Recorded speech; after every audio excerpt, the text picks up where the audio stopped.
Aujourd'hui, nous allons voir comment on attaque les API de Facebook à partir d'une application en PHP. Alors, la partie que nous allons voir, c'est déjà dans un premier temps comment ça marche. Nous voyons qu'on a un fichier API authentification. Ce fichier API authentification interroge le service de Facebook qui lui-même renvoie une information vraie ou fausse et redirige ou pas l'utilisateur vers la page que l'on lui a spécifiée à l'issue de la bonne authentification. Relativement simple, voyons désormais le détail.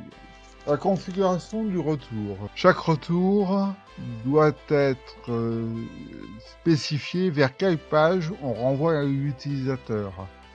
Une fois que la requête a été effectuée sur le serveur, Facebook répond par une redirection vers un fichier que l'utilisateur vous-même avait spécifié via votre produit, paramètres, URI de la direction autorisée. L'URL de redirection change automatiquement dans la barre d'adresse vers la page que vous avez spécifiée. Vous pouvez, comme ici, spécifier plusieurs adresses au niveau de Facebook, ce qui vous permet d'avoir plusieurs applications qui vont fonctionner correctement vers des adresses différentes.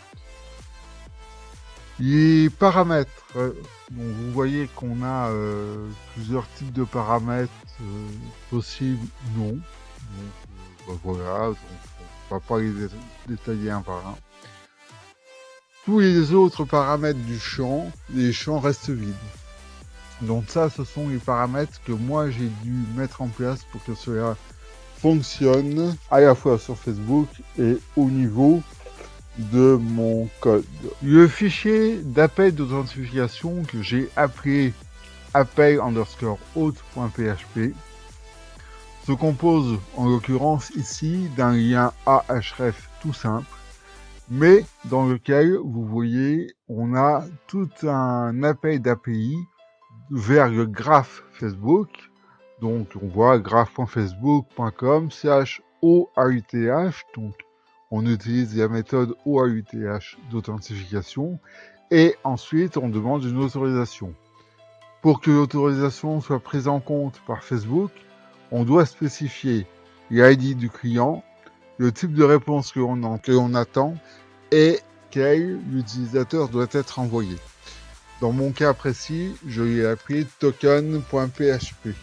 Ce lien d'appel de l'authentification se met donc dans un Ahref, mais vous pouvez utiliser une redirection en PHP ou en JavaScript. Cela fonctionne de la même, du même acabit, puisque de toute façon, on poste une requête HTTP. Lorsque la requête est faite sur le serveur, il y a une réponse. Cette réponse, Facebook renvoie plusieurs informations. Donc là, dans notre cas, j'en ai récupéré 2. Reauthorize required et Data Access Expiration Time. Vous pouvez voir que la réponse est effectuée dans une URL que Facebook nous renvoie, ce qui nous permet, en l'occurrence, d'aller interroger cette URL en faisant un $_get et on passe derrière l'information que l'on souhaite récupérer. Dans notre cas, Reauthorize Required In ou Data Access Expiration Time. Voilà, donc là, on a vu rapidement comment fonctionnent les grands principes d'authentification d'un utilisateur sur Facebook.